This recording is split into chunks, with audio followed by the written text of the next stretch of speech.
Good morning. Welcome back to TACoS Art and Microbes. This is day 4. So today we are going to look at a very particular person who used the cyanotypes in an interesting way to combine art and science sort of wonderfully and beautifully. And we'll be using our transparency material this time and the marker along with leaves, grasses, and a bunch of other things. Before we do that though, let's look at what we did yesterday.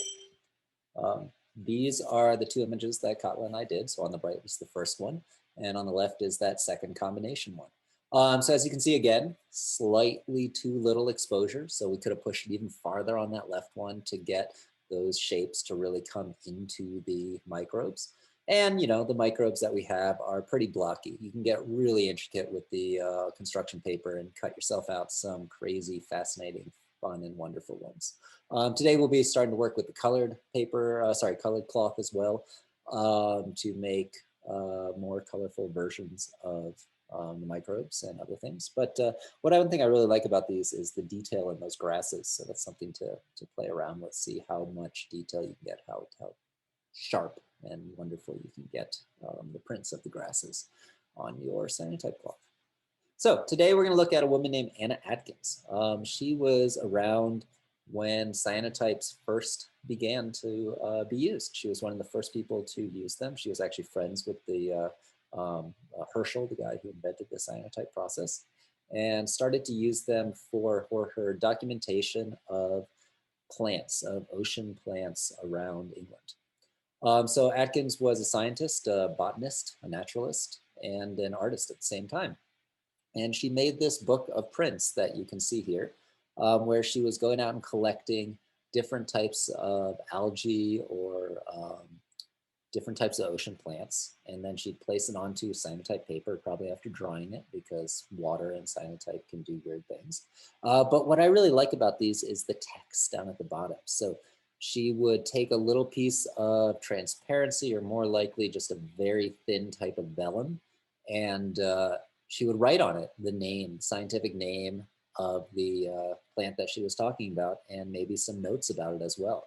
So that she could use these as a scientific documentation. We know it's 1-to-1, so we know it's the actual size, and it's providing the dimensions, the details, the shapes of these different types of plants. And so this was a pretty important and interesting way of documenting what you had, what the natural world was like. So I just wanted to show a couple of these just to show how simple it is. And this is what we're going to do today. You're going to play around with, you know, your microbes or your photogrammed objects in the real world.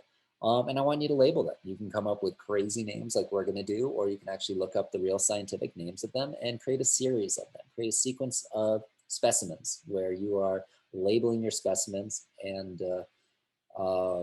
talking about anything about them really, and describing them and then documenting them. So these are a couple of her examples.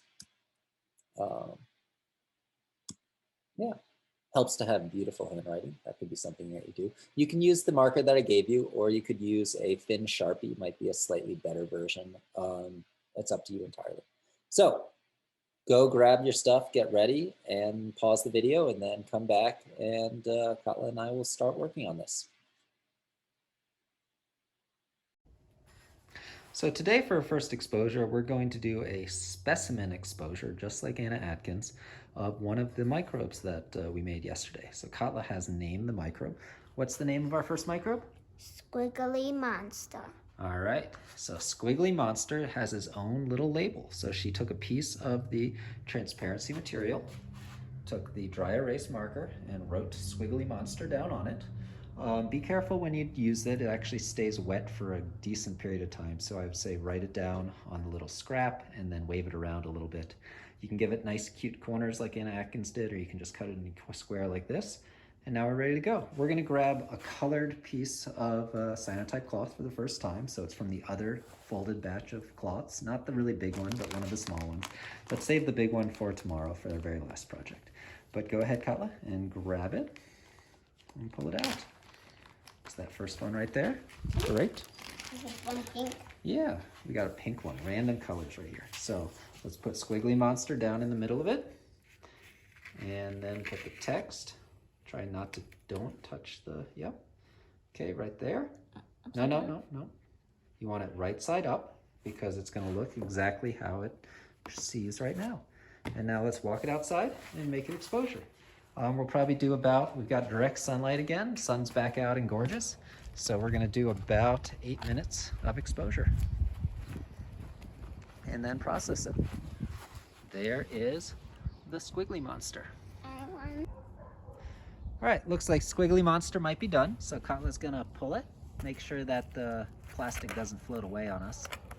You should be able to reuse the transparency because this is dry erase marker, so it should just wipe away. But let's grab squiggly monster. Oh, you can see the latent image of squiggly monster right there. And there's the monster. All right, let's take it over and process it. I want to watch it while I process it. Yeah, I want to see it process too. I'm excited. I'm putting it like this. Let's get it all under the water. Yeah, so you can like watch it. That is an intense. Hey, there's the word squiggly monster. Let's see the words. I'm taking it up a little bit so you can see the word There it squiggly is. monster. It looks great. It kind of looks like red. So we're going to fully process this. We're going to fully process this, and then we'll do a couple more. We're going to next do one with a plant and label the plant. You can look up the actual scientific names of plants if you want and write them down, or you can make up your own names. And then you can also do some where you can combine the plants and the microbes that you've made and come up with some more names related to them. We're going to save the large piece for tomorrow, but go ahead and use a couple of the colored pieces to make some more microbes and label them just like Anna Atkins.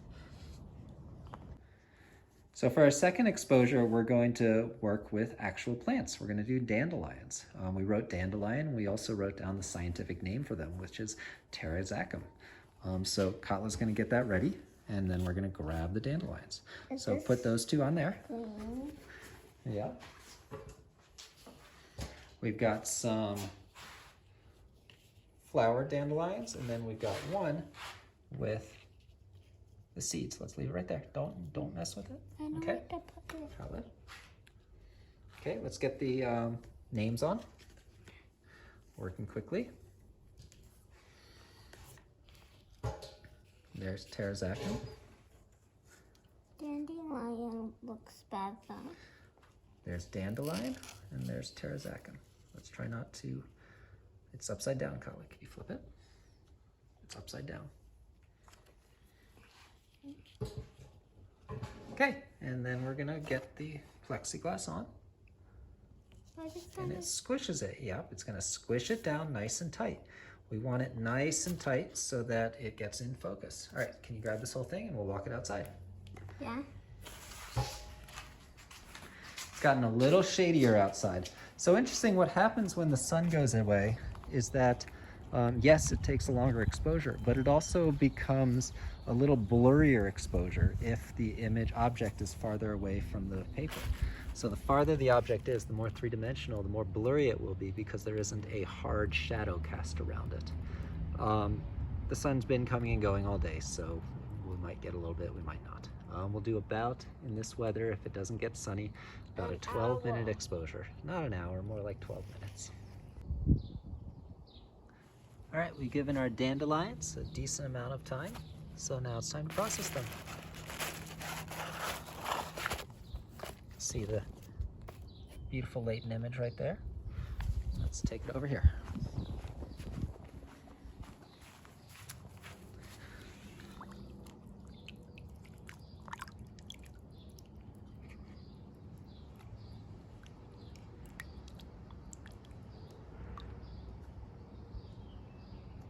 Nice. Great.